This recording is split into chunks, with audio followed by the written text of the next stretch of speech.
G'day guys, it's Wolfie here, and today I'm back with another money making method for you guys. This one's a bit of a special. So we're using the Honda RA272 from 1966. This thing's available at the Legends dealership at the moment, and it's an amazing car. I can't remember when this first came out, I was absolutely blown away by just how real it feels. Not that I've ever driven a Formula One car, but this thing just is absolutely amazing to drive. So it's not something that I really grind with a lot, but I did notice it was super fast for this particular track, so I thought I'd share it with you guys.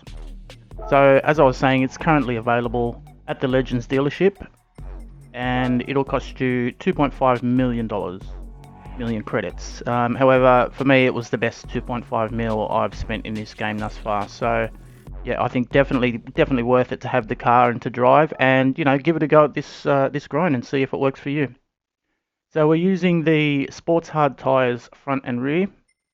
I've got the body height adjustment set to 72 front and to rear. You have to sort of keep it off the ground at least a little bit, otherwise the control doesn't seem to be there. Anti-roll bar for the front is set at 8 and at the rear for 5.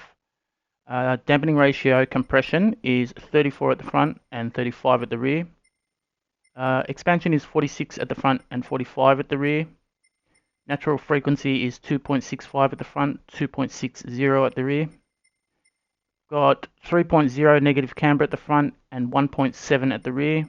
Toe angle is set to 0.13 out, so that's to the left for the front, and 0.22 inward, so that's to the right for the rear.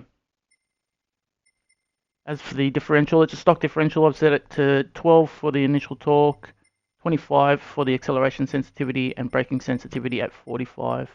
There's no downforce with this car. The ECU is set at 100%. I've got 128 kilos of ballast, and that's slightly forward at minus 23. And we've got 100% for the power restrictor, and it's got the fully customizable racing transmission. Now I set that initially to 370 Ks. However, I can't remember exactly if I mess around with these gears, so maybe go in and just have a look, and if so, then change the final first and then just head down through the gears from 6th down through 5th, 4th, 3rd, and so on. I've used the high RPM turbo for this one, and other than that there's not really a whole lot of changes. I set my brake balance forward just a little bit to try and stop myself from spinning out the rear end, but other than that, that was all the changes that I made. So we're going to be going to Asia and to Tokyo Expressway for the WTC 600 Tokyo Expressway event. So I'll just give you a quick look at the start of this race and how quick this thing takes off. It doesn't have a huge amount of horsepower, but it doesn't need it because it's super light and very, very agile. You just do need to be a little bit conservative about how you take it into corners sometimes, but once it starts to dry up a bit, you'll really notice that it handles quite well for something that has no downforce whatsoever. So you're going to absolutely just fly past everyone here. Now before anyone says anything, yes, I am wall riding this first corner. I was just basically trying to see how quick I could get this thing to go. I've managed to get within the 24-minute mark for this race once before with this.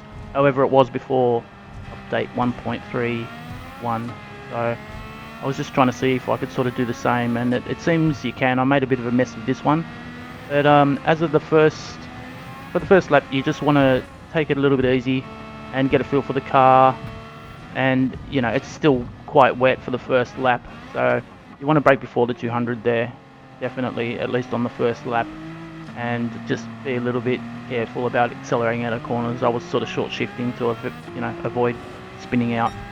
Once you get into the second lap, it starts to really dry up. So that was 2 minutes 20 for the first lap, which is pretty good. So from this point on, you can sort of get the numbers down. So I was looking at a 205 and then a 204, and it was obvious that I was going to be able to pull these laps consistently. And you don't have to worry about fuel. You don't have to worry about tyres.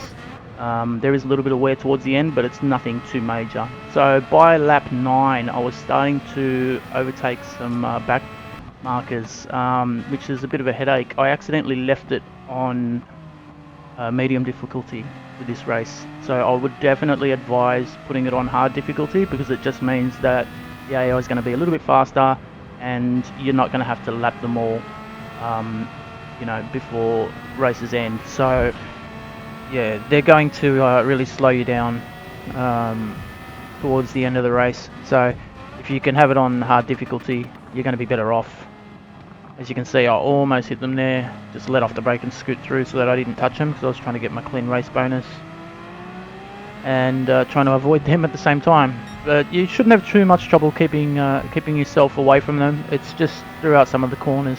Now at this point I was just pushing, trying to see if I could get it under that magic 25-minute mark, and I pushed a little bit too hard here and second guessed which way I was going to go, and the AI turned in on me there, or closed up the gap on me, so I ruined that race for myself. And then I get a bit of a punt, just good measure. But as you can see, I was doing sort of 2-minute 5, 2-minute 6, a couple of 2-minute 4 laps, so I went on to finish anyway and did that in 25 minutes and 41 seconds, and you can definitely do it in under 25 minutes. I've done it in under 25 minutes, just not since the last update. So give that one a go, guys. And as you can see, I still got my clean race bonus, strangely enough. Now I've heard mentioned that yeah, that some if you're to use an older car, or if it's towards the end of the race, making contact with the AI sometimes doesn't actually take your clean race bonus from you, but I'm not entirely sure. So if anyone knows, please let us know in the comment section.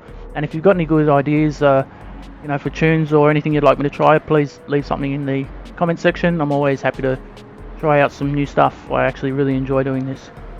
So I hope you enjoy that one, guys. It's a great car and it's definitely a lot of fun, so something a little bit different.